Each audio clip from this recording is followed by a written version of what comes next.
नमस्कार, मेरा नाम भजन लाल कुमार है और आप देख रहे हैं देसी न्यूज बिहार। फिलहाल आप देखेंगे तो जन स्वराज की कार्यक्रम जो है वो विस्तार कार्यक्रम चल ही रहा है, लेकिन हम लोगों से भी राय जानेंगे। और फिलहाल आप देखेंगे तो यह मार्केट का इलाका है जहां से लोगों की राय जानने की कोशिश जो है वो जारी है हमारी। इसी तहत अगर बात करें तो एक तरीके से कह सकते हैं कि एक चौपाल है, चौपाल पे लोगों से अब बातचीत भी किया जा रहा है। फिलहाल हम बातचीत करेंगे, हमारे साथ जन स्वराज के प्रखंड अध्यक्ष है, उनसे भी बातचीत करेंगे क्या फीडबैक है लोगों को। नमस्कार सर। नमस्कार, क्या नाम है सर आपका? मेरा नाम अश्विनी कुमार हुआ, जन स्वराज पार्टी के प्रखंड अध्यक्ष। जन स्वराज पार्टी को हम लोग कार्यक्रम को घर घर जा कर के बता रहे हैं, इनका सोच को, इनका जो 5 गारंटी है, 5 वादे हैं।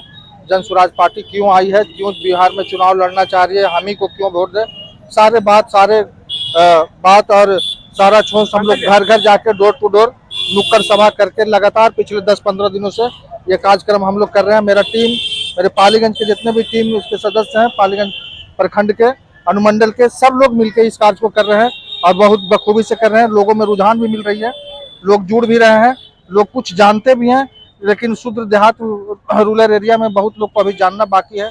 तो हम लोग घर घर जाकर बता रहे हैं।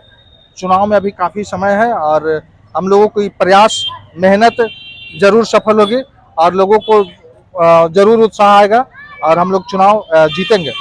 देखा जाए तो फीडबैक की बात कही जा रही है, आप गाँव में गए होंगे, सुदूर इलाकों में गए होंगे, वहाँ लालू और नीतीश के चर्चा होती है, उसके बीच अपनी बातों को कैसे रखना पड़ता है? लालू नीतीश जी के चर्चा होने के कारण यह है कि विकल्प नहीं था। अब जन स्वराज पार्टी एक विकल्प के रूप में आ गई है, तो लोगों को सोचने और समझने का मौका भी मिल गया है और लोग पहले से देख चुके हैं, सारी सरकारें, सारी व्यवस्था सब देख चुके हैं। तो परिवर्तन तो नियम है, परिवर्तन तो होकर रहेगा और लोग जुड़ भी रहे हैं। नहीं जुड़ते और नहीं रिस्पॉन्स मिलता तो हम लोग समझते कि नहीं मिल रहा है, लेकिन ऐसा नहीं है। लोग हार्दिक इच्छा है बदलाव, तो बदलाव तो होकर रहेगी। 5 आपने कहा कि 5 क्रांति कहे या फिर काम कहे, उन कामों में से संक्षिप्त में आप कुछ रख सकते हैं? युवाओं को पलायन है, महिलाओं को सस्ता ऋण है और बच्चों को विश्व स्तरीय शिक्षा है, किसानों के लिए उन्नत किसान के लिए मजदूरों की व्यवस्था है, महिलाओं के पेंशन है, जो पेंशन है, जो वृद्धा पेंशन है, उसको 400 से लेकर के 2000 रुपया किया जाएगा। तो ये सब 5 गारंटियां हैं और ये 5 अगर आएगी, सरकार नियमित रूप से अगर लागू करेगी तो जरूर बदलाव होगा लोगों को आम जीवन में, लोगों की जिंदगी में। क्या लगता है 2025 में इस बार प्रशांत किशोर की पार्टी जन स्वराज की तरफ से कोई उम्मीदवार पालीगंज विधानसभा में आ सकते हैं?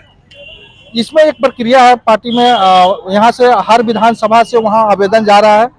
मेरे जानकारी में, मेरे संज्ञान में लगभग 13,000 से ऊपर आवेदन पड़ चुके हैं पूरे बिहार से और उसमें मतलब कट करके 243 सीटों पर चुनाव लड़ेगी। 247 सीट क्लियर होगा, यानी बिहार में ऑल विधानसभा इस बार भी, आगे भी लोकसभा भी सब जन स्वराज पार्टी अकेले लड़ेगी। फीडबैक देखा जाए तो अच्छा ही है। अच्छा है, बहुत अच्छा। हमारे साथ और सर है और फिलहाल हम बातचीत करेंगे और सर से भी बातचीत कर लेते हैं। फिलहाल अगर हम बात करें तो अनुमंडल में इनका नेतृत्व रहता है और काफ़ी बुद्धिजीवी लोगों में इनकी पहचान होती है और फिलहाल इनसे भी हम बातचीत करेंगे जन स्वराज के बारे में लेकर। नमस्कार सर। नमस्कार सर, अपना नाम बताइए। मैं डॉक्टर राजकिशोर सिंह, अनुमंडल का कार्यालय प्रभारी जन स्वराज। अब देखा जाए तो सर फीडबैक की चर्चा जो है हम लगातार कोशिश कर रहे हैं कि लोगों के मन में जन स्वराज के प्रति क्या है, उसके बारे में सर क्या क्या फीडबैक मिलता है? जन स्वराज एक नया आंदोलन खड़ा किया है बिहार में, जो कि पिछले कई सरकारों ने ध्यान नहीं दिया था। यहाँ रोजगार का अभाव है, कल कारखाने नहीं हैं। हमारे लाखों लोग, चाहे उच्च वर्ग के हों, निम्न वर्ग के हों, गरीब हों, हमें सारे लोग 10 से 15 हज़ार की नौकरी करने विदेश से बाहर में जा रहे हैं, भेड़ बकरी की तरह। कहीं भी कुछ हादसा होता है, ट्रेन हादसा, बिहारी लोग मरते हैं। बिल्डिंग हादसा कंस्ट्रक्शन वर्क में होता है, बिहारी लोग मरते हैं। तो सबसे पहला मुद्दा प्रशांत किशोर ने रखा है कि हम बिहार से पलायन को समाप्त कर देंगे और 243 सीट पर लड़के सरकार बनाएंगे और अगला जो होली आएगा उसमें हमारे लोग विवश नहीं होंगे बाहर जाने के लिए। हम 12-15 हज़ार की नौकरी इसी बिहार की धरती पर, जिला में, आस में, पड़ोस में देंगे। यह सबसे बहुत बड़ा एक मुद्दा है। हम इसी मुद्दा को लेकर गांव-गांव, घर-घर तक पहुंचा रहे हैं और उम्मीद है, आशा है कि प्रशांत किशोर के नेतृत्व में 243 सीट पर चुनाव लड़के हम लोग सरकार बनाएंगे।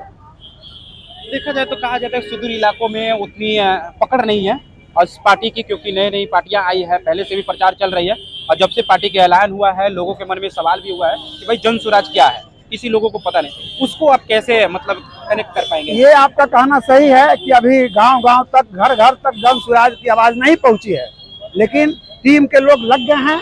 और ये जो प्रशांत किशोर जो एक उदय से लेकर चले हैं 243 सीट पर लड़ने का, ये बहुत एक कठिन निर्णय है, लेकिन हम लोग गांव-गांव जाकर, घर घर जाकर संदेश पहुंचाने का काम कर रहे हैं। और हम लोगों को पूरा विश्वास है कि अगले 2-4 महीना में चुनाव के पहले तक हम गांव-गांव तक, घर घर तक अपने संदेश को पहुंचाएंगे और प्रशांत किशोर के सपने को साकार करेंगे। चलिए, मतलब अभी फिलहाल आप देखेंगे तो पालीगंज विधानसभा की चंडोस मोड़ पे है और फिलहाल इन लोगों की राय है प्रशांत किशोर को बातों को घर घर तक पहुंचाने की लगातार कोशिश है। फिलहाल और लोगों से भी हम जान लेंगे, क्योंकि यहाँ पे बहुत सारे लोग हैं और उनसे और युवा भी हैं, युवा से भी हम थोड़ा जानना चाहेंगे। और प्रशांत किशोर के बारे में क्या जानते हैं? कुछ नहीं जानते। ये जो कागज उगज मिला है उन 5 कामों में हम नहीं पढ़े हुए। चलिए, प्रशांत किशोर के बारे में जानते हैं? अभी नहीं जानते। मीटिंग हुई है इधर? अभी तो न हुआ जी। अपना नाम बताइएगा। नहीं, हम कुछ नहीं, नया पार्टी का पब्लिक का कोई काम ही नहीं हो रहा है। पब्लिक नहीं एकदम आज 1-2 दिन से नाले खोद के रखा हुआ है, 300 घर का पानी बंद किया हुआ है। इस पर कोई नेता का ध्यान नहीं है। ये जनता का समस्या है ना जी। सरकार बनाइए, सरकार बनाई, आपका पहले पब्लिक को समस्या का सुने, बाद में ना सरकार बनाएगी। पहले भी वो बोले कि पहले जो किया नहीं, कहा 20 दिन से मेन रोड पर जाम लगा है और नाले खोद के आप पब्लिक का पानी बंद किए हुए 200 घर का। इसके लिए कोई नेता का ध्यान नहीं है। बिल्कुल। नया